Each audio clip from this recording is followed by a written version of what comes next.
नमस्कार दोस्तों, आप सभी का स्वागत है अंकित सिंह ठाकुर यूट्यूब चैनल में।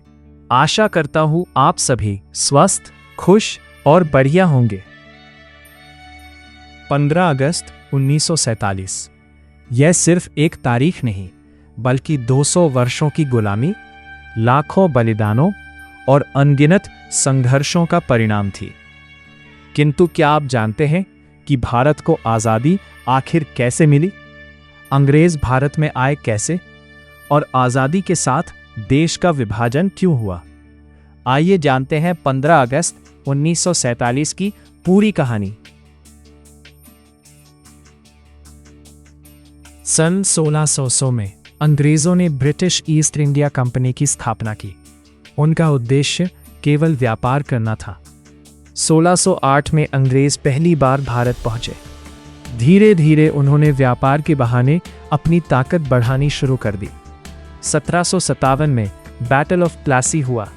इस युद्ध में अंग्रेजों ने बंगाल पर कब्जा कर लिया। यहीं से भारत में अंग्रेजी शासन की नींव मजबूत होने लगी। इसके बाद एक एक करके भारत के अधिकांश राज्यों पर अंग्रेजों का नियंत्रण हो गया।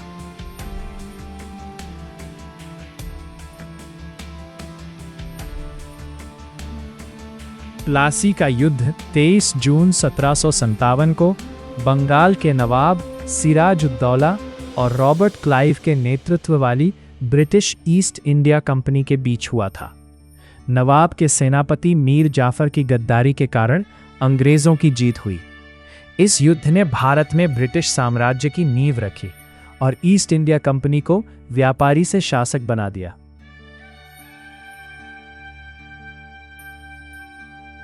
1857 में भारत का पहला बड़ा स्वतंत्रता संग्राम हुआ। मंगल पांडे, रानी लक्ष्मीबाई, तत्या तोपे और बहादुर शाह जफर जैसे वीरों ने अंग्रेजों के खिलाफ विद्रोह किया। हालांकि यह संघर्ष सफल नहीं हुआ, लेकिन इसने पूरे देश में आज़ादी की भावना जगा दी। इसके बाद देश भर में अनेक आंदोलन हुए। भगत सिंह भारत के सबसे महान क्रांतिकारियों में से एक थे। उन्होंने देश को अंग्रेजों की गुलामी से मुक्ति कराने के लिए अपना जीवन समर्पित कर दिया। 1928 में उन्होंने लाला लाजपत राय की मृत्यु का बदला लेने के लिए जॉन सॉन्डर्स की हत्या की। 1929 में भगत सिंह और बटुकेश्वर दत्त ने केंद्रीय विधानसभा में बम फेंका, जिसका उद्देश्य किसी की हत्या नहीं बल्कि अंग्रेजों का ध्यान आकर्षित करना था। बम फेंकने के बाद उन्होंने स्वयं गिरफ्तारी देकर अपने विचार पूरे देश तक पहुंचाए।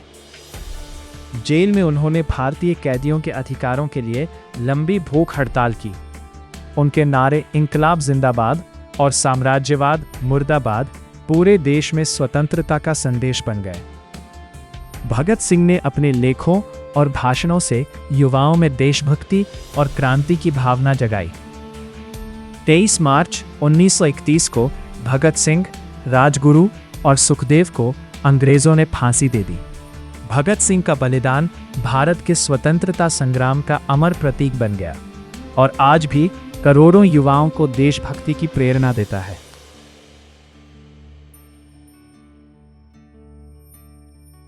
चंद्रशेखर आजाद भारत के महान क्रांतिकारी और स्वतंत्रता सेनानी थे। उन्होंने हिंदुस्तान सोशलिस्ट रिपब्लिकन एसोसिएशन के प्रमुख नेताओं में महत्वपूर्ण भूमिका निभाई। वे अंग्रेजों के हाथ कभी जीवित न पकड़े जाने की अपनी प्रतिज्ञा के लिए प्रसिद्ध थे। 27 फरवरी 1931 को प्रयागराज के एल्फ्रेड पार्क में उन्होंने अपनी अंतिम गोली स्वयं पर चलाकर अपनी प्रतिज्ञा निभाई। चंद्रशेखर आजाद का साहस, त्याग और देशभक्ति आज भी हर भारतीय के लिए प्रेरणा का स्रोत है। सुभाष चंद्र बोस भारत के महान स्वतंत्रता सेनानी और राष्ट्रवादी नेता थे। उन्होंने आजाद हिंद फौज का नेतृत्व किया और अंग्रेजों से भारत को आजाद कराने के लिए संघर्ष किया।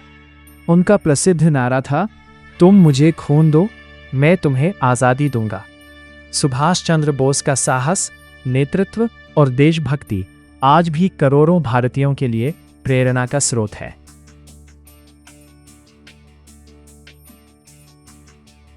सरदार वल्लभ भाई पटेल ने महात्मा गांधी के नेतृत्व में भारतीय स्वतंत्रता आंदोलन में सक्रिय भूमिका निभाई। उन्होंने खेड़ा सत्याग्रह और बारडोली सत्याग्रह का सफल नेतृत्व किया, जिससे अंग्रेजी शासन के खिलाफ जन आंदोलन को नई ताकत मिली। वे भारतीय राष्ट्रीय कांग्रेस के प्रमुख नेताओं में से थे और लोगों को स्वतंत्रता संग्राम से जोड़ने में महत्वपूर्ण भूमिका निभाई। उन्होंने असहयोग आंदोलन, सविनय अवज्ञा आंदोलन और भारत छोड़ो आंदोलन में भाग लेकर अंग्रेजों के विरुद्ध संघर्ष किया तथा कई बार जेल भी गए। सरदार वल्लभ भाई पटेल भारत के महान स्वतंत्रता सेनानी और देश के पहले उप प्रधानमंत्री एवं गृह मंत्री थे। उन्हें भारत का लौह पुरुष कहा जाता है। उन्होंने स्वतंत्रता के बाद 562 से अधिक रियासतों का भारत में विलय कर देश की एकता और अखंडता को मजबूत किया। सरदार पटेल का योगदान भारत के इतिहास में अमूल्य है और वे आज भी राष्ट्रीय एकता के प्रतीक माने जाते हैं। ये थे भारत के कुछ महान वीर क्रांतिकारी, जिनके अद्भुत साहस, त्याग और देशभक्ति ने स्वतंत्रता संग्राम को नई दिशा दी। इनके अलावा भी हजारों ज्ञात और अज्ञात स्वतंत्रता सेनानियों ने अपने प्राणों की आहुति देकर भारत की आज़ादी में अमूल्य योगदान दिया। उनके संघर्ष और बलिदान ने अंग्रेजी शासन की नींव हिला दी और आखिरकार भारत को स्वतंत्रता दिलाने का मार्ग प्रशस्त किया। सन 1947 में ब्रिटिश सरकार ने भारत छोड़ने का निर्णय लिया, लेकिन इसी दौरान भारत का विभाजन भी तय हुआ। 14 अगस्त 1947 को पाकिस्तान एक अलग देश बना और 15 अगस्त 1947 की मध्यरात्रि को भारत स्वतंत्र राष्ट्र बन गया। भारत के पहले प्रधानमंत्री जवाहरलाल नेहरू ने अपना प्रसिद्ध भाषण ट्रिस्ट विद डेस्टिनी दिया, लेकिन आज़ादी के साथ विभाजन की पीड़ा भी आई। लाखों लोगों को अपना घर छोड़ना पड़ा और सांप्रदायिक हिंसा में असंख्य लोगों की जान गई।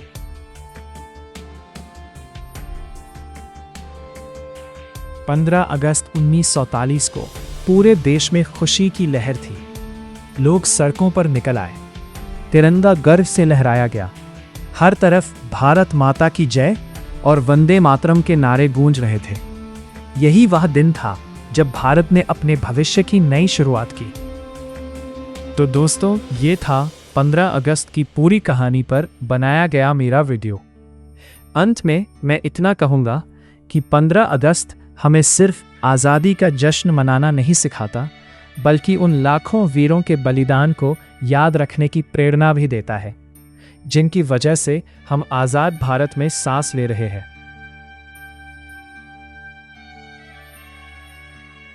अगर आपको यह जानकारी उपयोगी लगी हो तो कमेंट करके अपनी राय ज़रूर बताइए। अगर वीडियो पसंद आया हो तो इसे लाइक करें, अपने दोस्तों और परिवार के साथ शेयर करें और ऐसे ही रोचक एवं ज्ञानवर्धक वीडियो देखने के लिए अंकित सिंह ठाकुर यूट्यूब चैनल को सब्सक्राइब करना ना भूलें।